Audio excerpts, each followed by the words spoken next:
सांसदों की press conference सुन रहे थे आप। दिल्ली को लेकर के केंद्र सरकार के अध्यादेश पर दरअसल सियासत तेज हो गई है। बीजेपी और आप एक दूसरे पर हमलावर है और जंग छिड़ी हुई है। रिपोर्ट आपको दिखाते हैं।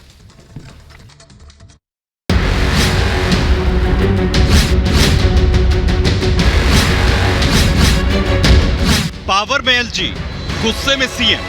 चुनी हुई सरकार की सारी शक्तियां छीन ली, सरकार को बिल्कुल पंगु बना दिया और सारी ताकत एलजी को दे दी कि अब एलजी दिल्ली चलाएंगे। अध्यादेश पर सियासी दंगल। गवर्नमेंट बनाई जाती है, इलेक्टेड सरकार बनती है, तो उनको जो अधिकार दिया गया है उसको कैसे आप हटा सकते हैं? तो जो परेशानी अरविंद केजरीवाल जी झेल रहे हैं, हम यहाँ पूरी तरीके से इनको समर्थन देने आए हैं। केंद्र ने दिल्ली में अध्यादेश लागू कर सर्जिकल स्ट्राइक की तो दिल्ली के मुखिया आग बबूला हो गए। केजरीवाल सरकार पर अध्यादेश की ऐसी मार पड़ी कि आप सरकार इसे सुप्रीम कोर्ट के खिलाफ बताने लगी। सुप्रीम कोर्ट का आदेश आया था जिसमें सुप्रीम कोर्ट ने सारी पावर्स दिल्ली की चुनी हुई सरकार को दी थी।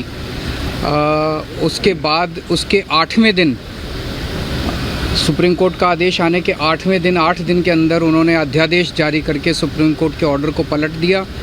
चुनी हुई सरकार की सारी शक्तियां छीन ली, सरकार को बिल्कुल पंगु बना दिया और सारी ताकत एलजी को दे दी कि अब एलजी दिल्ली चलाएंगे। केंद्र पर आप आग बबूला है और केजरीवाल इसे अन्याय बता रहे हैं। अध्यादेश के खिलाफ हर दल का समर्थन लेने की बात कह रहे हैं। इसकी शुरुआत सुशासन बाबू यानी नीतीश कुमार से हुई। नीतीश कुमार अरविंद केजरीवाल से मिले और बाहर आकर कहा कि केजरीवाल से अधिकार छीनने की कोशिश हो रही है। सुप्रीम कोर्ट का फैसला हुआ, बहुत अच्छा लगा और हम लोग तो देखते ही रहे। अब उसके बाद जो कुछ भी करने की कोशिश हो रही है केंद्र सरकार के द्वारा, ये तो एक विचित्र बात है। अब आप जरा संविधान को देख लीजिए, क्या अधिकार है। जब गवर्नमेंट बनाई जाती है, इलेक्टेड सरकार बनती है, तो उनको जो अधिकार दिया गया है उसको कैसे आप हटा सकते हैं? अध्यादेश के खिलाफ केजरीवाल से मिलने चाचा के साथ भतीजे भी पहुंचे थे। मुलाकात के बाद तेजस्वी ने आरोप लगाया कि केजरीवाल को परेशान किया जा रहा है। आज की मुलाकात खास तौर पे इसलिए है कि जो लोकतंत्र है, लोकतंत्र में चुनी हुई सरकार को जो अधिकार मिले हैं और जिस प्रकार से जो नॉन बीजेपी स्टेट में जिनकी भी गवर्नमेंट है, बीजेपी लगातार उनको तंग कर रही है, परेशान कर रही है। अध्यादेश पर आग बबूले केजरीवाल के समर्थन को रविशंकर प्रसाद ने 24 से जोड़ दिया और कहा कि वो पहले बिहार संभालें। फिलहाल 24 के लिए कोई वैकेंसी नहीं है। नीतीश बाबू घूम रहे हैं तो घूमे, कुछ होने वाला नहीं है क्योंकि 24 में कोई वैकेंसी नहीं है।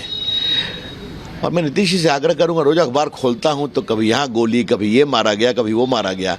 नीतीश बाबू हिंदुस्तान खूब घूमिए, बेंगलुरु दिल्ली तक, थोड़ा बिहार को भी संभालिए।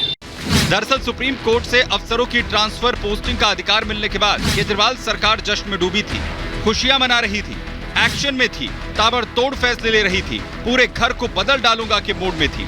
हालात ये थे कि केजरीवाल सरकार और दिल्ली के अफसर आमने सामने आ गए थे। ऐसे में केंद्र सरकार के पास शायद अध्यादेश के अलावा कोई दूसरा चारा नहीं था। सुप्रीम कोर्ट के फैसले के मुताबिक ये पार्लियामेंट का भी मजाक है, संविधान का भी मजाक है।